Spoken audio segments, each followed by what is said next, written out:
Why is it so hard? Oh, I did it! When did you truly feel celebrated? Right now when I opened that thing.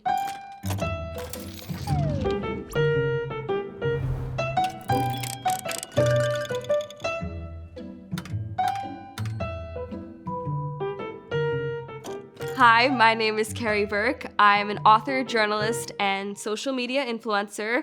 I have almost 3.9 million followers on TikTok, and I just came out with my solo debut book, My Real Life Rom-Com.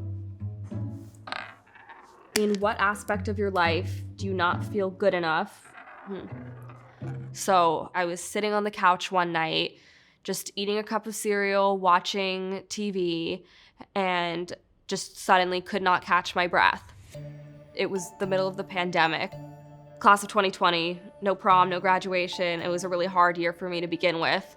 And on top of that, I just had this sudden internet fame, and I really could see how cruel people could be. I mean, I had 12-year-olds sending me death threats in my DMs. For a while, to me, anxiety was just, the butterfly sensation you get before a test. Or I used to be a performer. I would get those butterflies before I got on stage.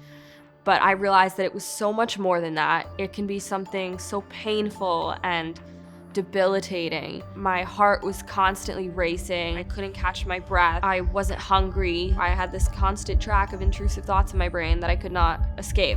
I had been searching for a light switch that would just turn off the anxiety.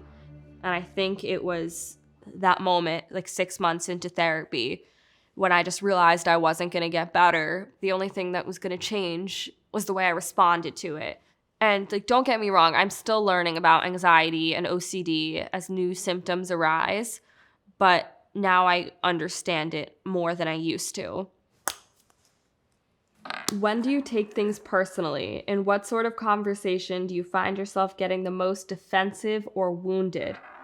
I take things personally all the time. I'm so oversensitive. I overreact to everything. I'm just calling myself out right now. It's so bad. I just overthink every single situation. So I started writing when I was 8 years old. I've written 21 children's books with my mom. A personal insecurity is that an 8-year-old cannot publish and write a book by herself. She needs help. That negative voice in my head would be saying, "You're nothing without your mom behind you. You're never gonna have your own voice as a writer. You're always gonna be in her shadow." All of those voices often get in the way. I mean, I'm very grateful for those experiences I had with my mom. But at the end of the day, I am not an 8-year-old who writes about cupcakes anymore. I'm a 20-year-old young woman, and I'm experiencing this crazy world that is adulting.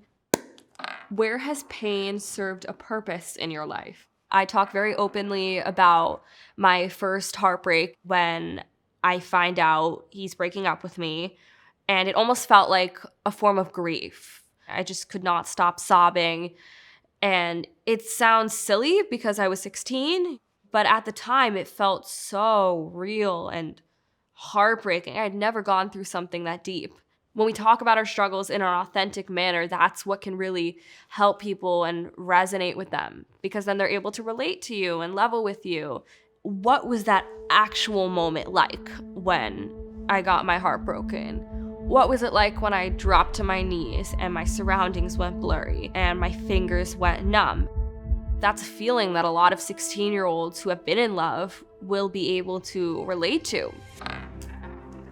When did you truly feel celebrated? Once I wrote my book, showed myself, proved to myself that I am good alone as a writer, I realized I didn't need to